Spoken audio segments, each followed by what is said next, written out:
Hello folks, welcome to another chess time with FOKS, and today we'll be taking a step forward in our chess game as we continue learning from where we stopped in the last video, and I believe that you've been having fun. Yes, so let us get right into it.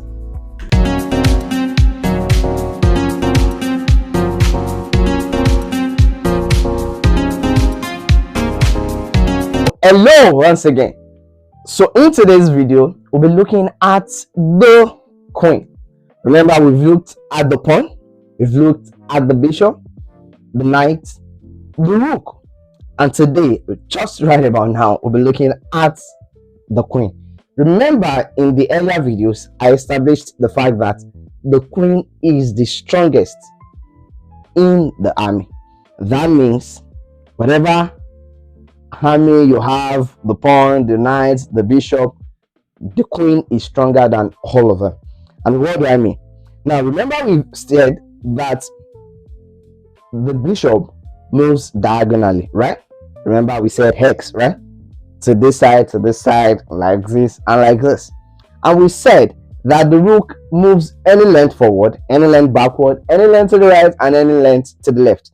So imagine the queen having the movement of the rook and the bishop. That's right, that is exactly what the queen is. So the queen combines different moves together and can move to any direction.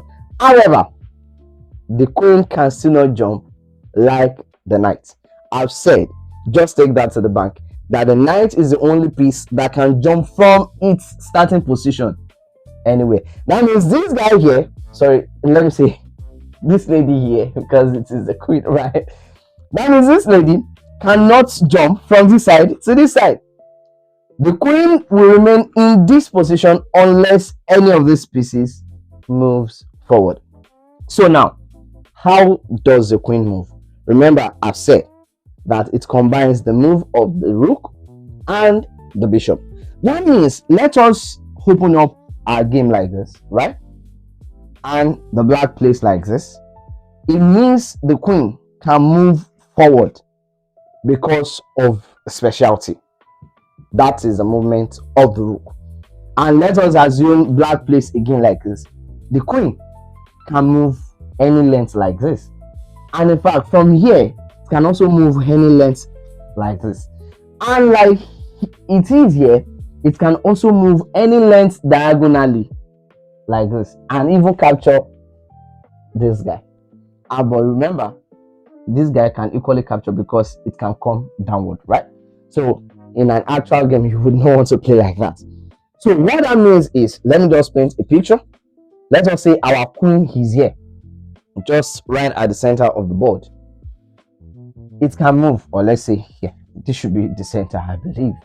So from here, it can go any length to the right, it can go any length to the left, it can come backwards, it can go forward just right here, and the same place it can go diagonally like this, it can go diagonally like this, it can go diagonally like this, and can go diagonally like this. That is just about the queen. That's why we say it is the most powerful, the strongest piece on the board. That means it can go any length. It can come here, and from here it can jump here. From here it can go here, and of course capture this piece like I said. And from here as well, it can come all the way here. From here it can come here. But you know, unlike the knight, if this were to be the knight, we could say 1 2, then come here, right? But the queen cannot jump from here to this place. It has to maintain that same diagonal position, right? Like this, like this, like this, like this, forward, backward, and sideways. That is right about the queen. It is not difficult. If you already know how the bishop moves and how the rook moves, then you know how the queen moves. So just assume that you are playing with your rook, and at the same time you are playing with your bishop. That means in your head, paint it that I could move diagonally and I could move like the rook, forward, backward, and sideways. The king might be the most important piece in chess, but the queen is by far the most powerful. Like the king, the queen can move in any direction, forward, backward, to the sides, as well as diagonally. Unlike the king, the queen can move as far as she wants in any direction. The one thing the queen can't do is jump over other pieces. Let's look at some queen moves. In this position, the queen could go all the way up the diagonal. She could slide all the way across the board.